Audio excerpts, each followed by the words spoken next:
et vous prenez les tiers, grâce à le fait d'appartenir à l'Ummah de Sayyidina Muhammad. Vous voulez dire quelque chose? Non, je voulais juste dire que chaque devancier de chaque rang porte un étendard, n'est-ce pas? Les devanciers de chaque rang, ils portent un étendard, oui. Un drapeau. Oui, oui. Le paradis est interdit à tous les prophètes jusqu'à ce que le prophète Mohammed sallallahu alayhi wa sallam y entre. Et le paradis est interdit à tous les ummas jusqu'à ce que Ummat Mohammed sallallahu alayhi wa sallam y entre. La personne qui ouvre la porte du paradis, c'est le prophète sallallahu alayhi wa sallam. C'est lui qui ouvre la porte. Lui, il frappe la porte. On lui dit qui est-ce? Il dit c'est moi, Mohammed. Il dit ah oui, c'est à toi que nous sommes ordonnés. Nous avons l'ordre d'ouvrir à toi. Voilà. Sallallahu alayhi wa sallam.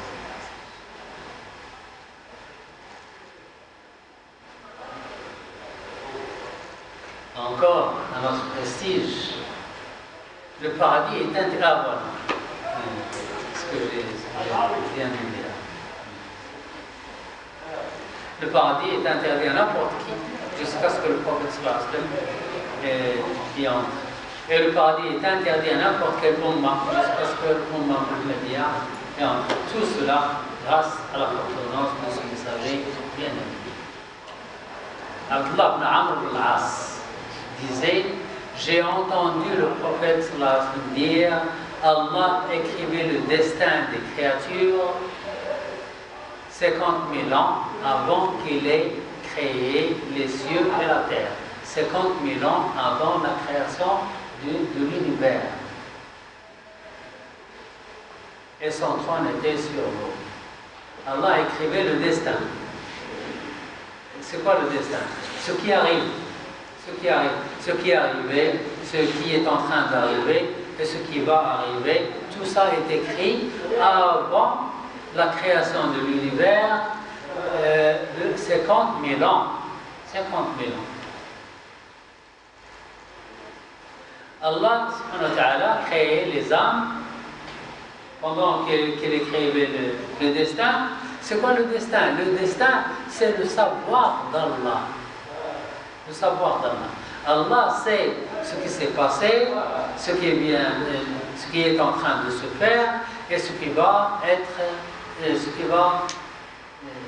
fait dans le futur. C'est le savoir d'Allah, c'est le destin. Ilmullah, le savoir d'Allah. Allah subhanahu wa ta'ala a créé les âmes de tout le monde, depuis Adam jusqu'à la dernière personne. Il les mettait mâles et femelles, les interrogeait et les âmes répondaient. Et il dit, qui suis-je? Les âmes disent, toi, tu es Allah, l'unique. Alors il prenait le pacte sur eux. Vous dites que je suis Dieu unique? Ils disent oui. Alors il écrit le pacte. C'est pourquoi le prophète sallallahu alayhi wa sallam a dit, la personne, toute personne est née musulmane. Est née musulmane. Toute personne est née musulmane. Et c'est après, quand il grandit, que ses parents le rendent chrétien ou juif ou magus. Il n'a pas dit le rang musulman, il est déjà musulman. Il dit, c'est après que ses parents le rendent chrétien ou juif.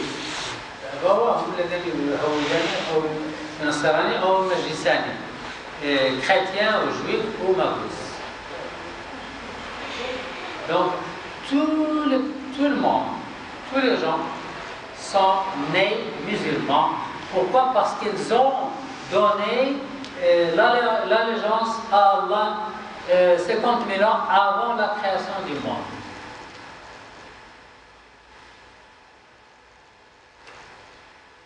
témoignage du fils Adam. Allah, c'est le Coran, Allah subhanahu wa ta'ala dit, et quand ton Seigneur tira une descendance des reins des fils d'Adam et les fit témoigner sur eux-mêmes, ne suis-je pas votre Seigneur? Ils répondirent, mais si, nous en témoignons. Ça, c'est le témoignage des gens. Alors, ils sont tous musulmans avant de naître. Ils sont nés musulmans. C'est après que les parents les rendent. Si les parents sont juifs, ils rendent leurs enfants juifs. Si les parents chrétiens, ils rendent les enfants chrétiens. Si les parents malgous, c'est-à-dire ils adorent le feu.